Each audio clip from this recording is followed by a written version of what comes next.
j'aurais tellement à dire sur le fait que ma vie a complètement changé depuis que Jésus s'est fait connaître à moi, que je ne sais pas par où commencer. C'est simple. Avant, j'étais prisonnière, enfermée dans des concepts et une vision fausse de la vie de Dieu. Mon après, c'est que Jésus m'a rendue libre, réellement libre, libre de tout ce qui me retenait prisonnière. Il m'a montré, lui, qui est la vérité, tous les mensonges par lesquels je vivais, et qui me montrait un Dieu qui donne que si l'on est à la hauteur.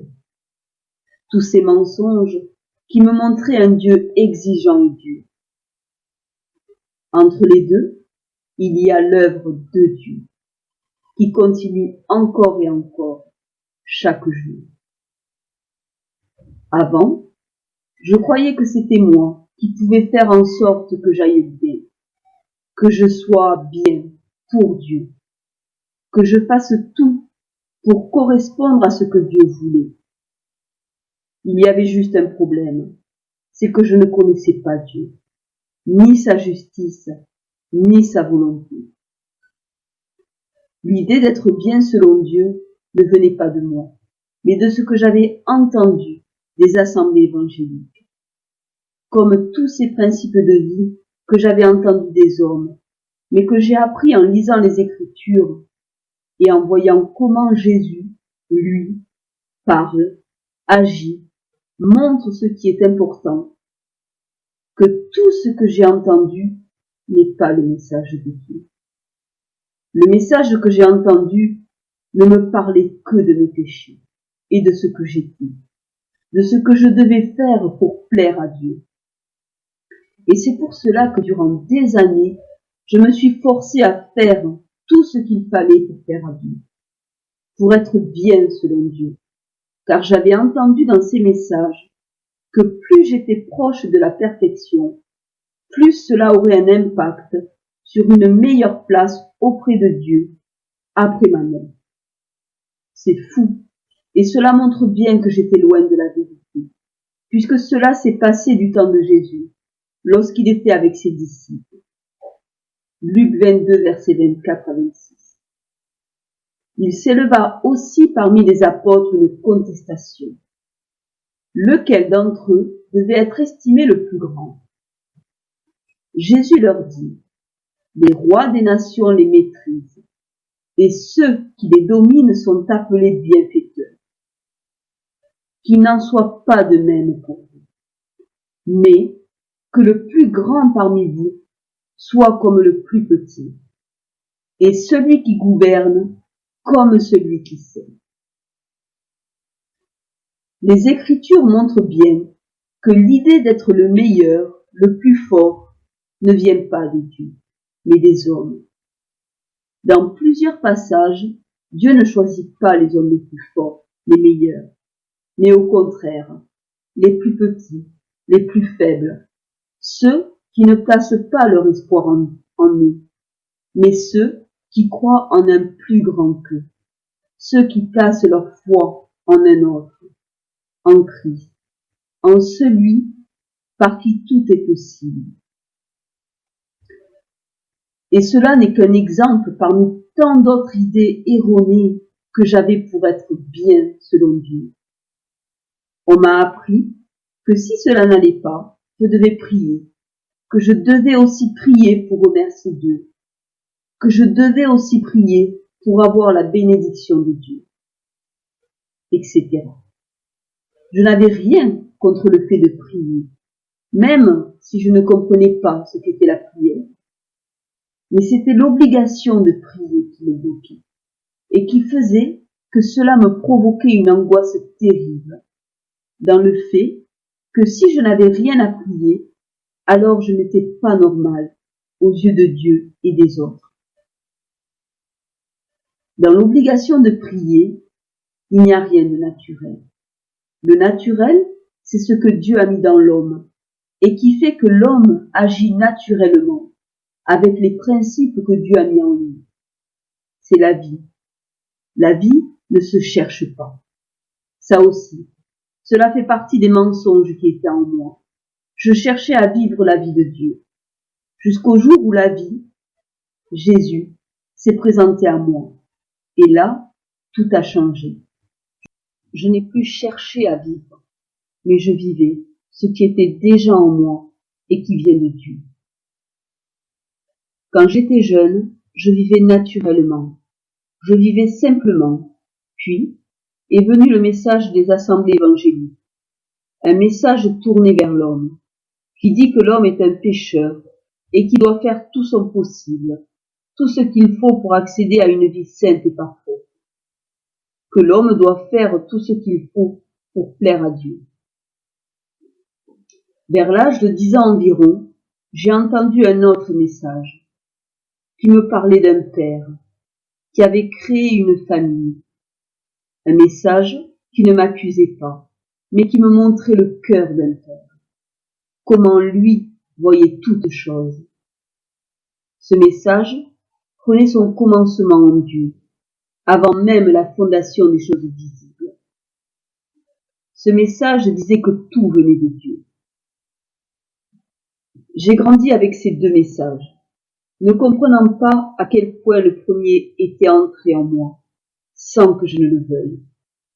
En effet, n'ayant pas mis les pieds dans une assemblée évangélique depuis mes 10 ans environ, j'y allais avec mes parents, et puis j'étais jeune.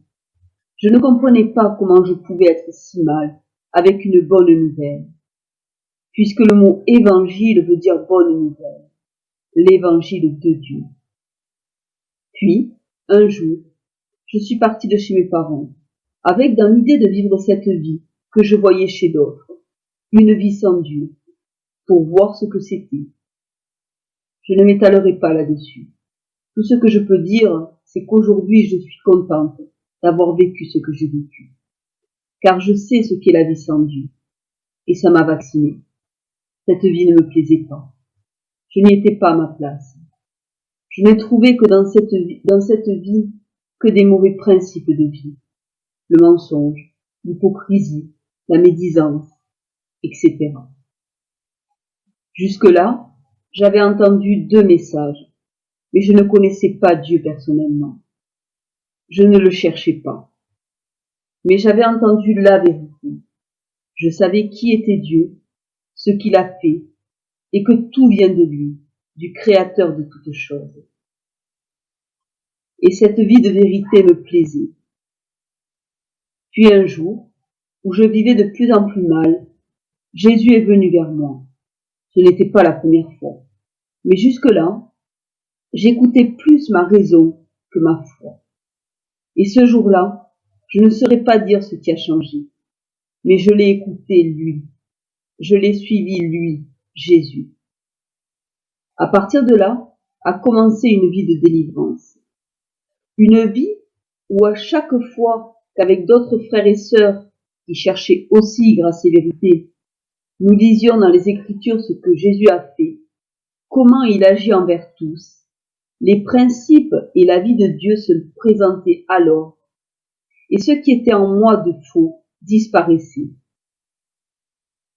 Par la lumière de la vérité qui se présentait à moi, le mensonge qui était en moi disparaissait, car étant mis en lumière comme mensonge.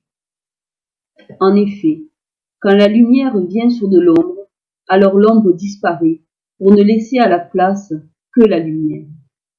C'est l'œuvre de Dieu, en tous ceux qui croient en lui, car c'est cela l'évangile, la bonne nouvelle de Dieu, que quiconque croit en un autre, en Christ, a la vie éternelle, car Christ est la vie.